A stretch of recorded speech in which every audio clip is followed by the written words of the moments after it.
Welcome to World Talk Brief.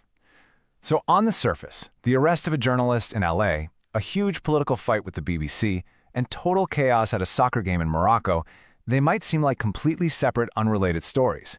But if you look closer, they start to paint a really fascinating picture of a global system that's under some serious stress. Okay, let's get into it. So, here's how we're going to break this down. We're going to start small with one really high-stakes legal case. Then we'll zoom out to a bigger battle over what's true. After that, we'll see how all these tensions are spilling into the world of sports. Then we'll take a super quick look at some other hotspots around the globe, and finally, we'll connect all the pieces to see what the bigger picture really looks like. All right, let's kick things off with a story that really gets to the heart of press freedom, the arrest of independent journalist Don Lemon. And this quote right here, this really captures a moment of pure defiance. Imagine this, Don Lemon, standing right outside a federal courthouse, basically framing his arrest not as something personal, but as a fight for the Constitution itself. With that one statement, he set the stage for a massive battle over the First Amendment. Okay, so let's walk through how we actually got here. It starts on January 18th. Lemon is just doing his job, covering a protest. Just 4 days later, a federal judge in Minnesota reviews the case and says pretty explicitly there's no evidence he committed a crime. Case closed, right? Well, no, because on January 30th, the Department of Justice essentially bypasses that ruling, gets a warrant from a totally different district, and arrests Lemon in another state. This kind of legal maneuver is, well, it's highly unusual, and it's right at the center of this whole controversy. And here's the crucial part. It's how they decided to charge him. The government is using something called the FACE Act. Now, this law was originally created to stop people from blockading abortion clinics. But this is apparently the first time it's ever been used to go after a journalist for covering a protest. You can see why First Amendment advocates are so alarmed. It looks like it could criminalize the simple act of being there and reporting. Okay, so from the story of one journalist, we're now zooming out to an entire institution. The fight shifts from a courtroom to a war over the news itself, and this time the BBC is caught right in the crosshairs. So the core accusation is that a BBC documentary just completely misled everyone. Here's what happened. The show edited together 2 different clips from a Donald Trump speech, but these clips were actually recorded 50 minutes apart. In doing that, they cut out a line where he told supporters to be peaceful. Now, critics jumped on this, calling it a deliberate distortion. The BBC, for its part, defended it, saying it was just standard practice to shorten a long speech for TV. And the response from the Trump administration? It was immediate and it was not subtle. The president's own press secretary flat out called the BBC 100% fake news. So this isn't just a simple disagreement over an edit, it's a direct attack on the credibility of one of the world's biggest news organizations.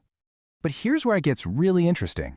The very same organization being accused of creating fake news, well, they actually launched a permanent fact-checking team way back in 2017. Their whole job is to debunk false stories online. So you have this incredible paradox. An institution that's dedicated to fighting disinformation is now being accused of spreading it. All right, from the war on news, let's pivot to another place where political tensions are just boiling over. The world of sports. You know, it's not just about the game anymore. These fields are becoming battlegrounds for much deeper national and cultural fights. I mean, just look at what happened after the Africa Cup of Nations final. The source material basically called it a farce. The Senegal team literally walked off the field in the middle of the game to protest a penalty call, holding up the entire match. And the consequences? They were huge. We're talking over $1 million in fines, and a whole bunch of players and staff from both teams got banned for, and I'm quoting here, damaging the reputation of football. And this isn't just a one-off thing. Over in Turkey, the Ahmetspor Football Club got hit with a penalty for what the Turkish Football Federation called ideological propaganda. So what did they do? They posted a 20-second video on social media. That's it. And it featured the famous Kurdish slogan, "Woman, Life, Freedom." And the punishment for that 20-second clip? A fine of over 800,000 Turkish lira. That's almost $18,500 US. It just goes to show you, there are now very real financial consequences for making a purely political statement in the world of sports. So we've seen these tensions flare up in law, in media, and in sports. Now, let's just pull the lens back for a second and see how other systems around the world are also showing signs of strain. This is going to be a real quick global snapshot just to give you a sense of the scale of all this. Down in South America, Chile has declared a state of catastrophe as it battles these enormous wildfires. It's a pretty stark reminder that our environmental systems are also under just immense and increasingly visible pressure.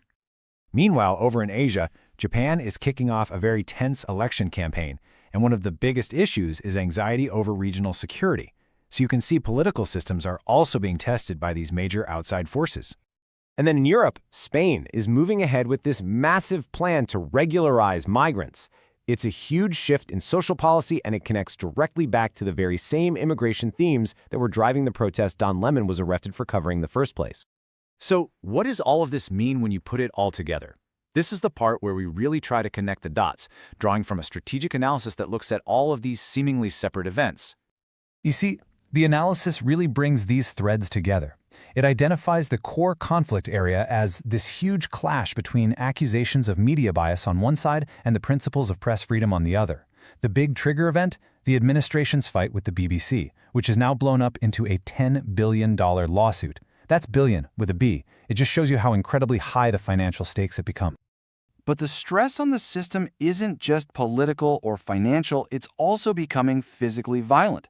The same analysis points to the emergence of some terrifying new tools of control, like these so-called butterfly bullets. I mean, listen to this. They're designed not just to stop someone, but to permanently maim them by pulverizing tissue so badly that it's impossible to repair. And this isn't just theoretical. The human cost is very, very real. In just one recent wave of shootings that the source documented, 24 victims had to have limbs amputated after being hit with these things. The technology is just brutally effective at causing life-altering harm. And all of this brings us to the critical question that the analysis leaves us with. Are all these things, the arrest of a journalist, a chaotic soccer final, the use of these devastating new weapons, are they just isolated events?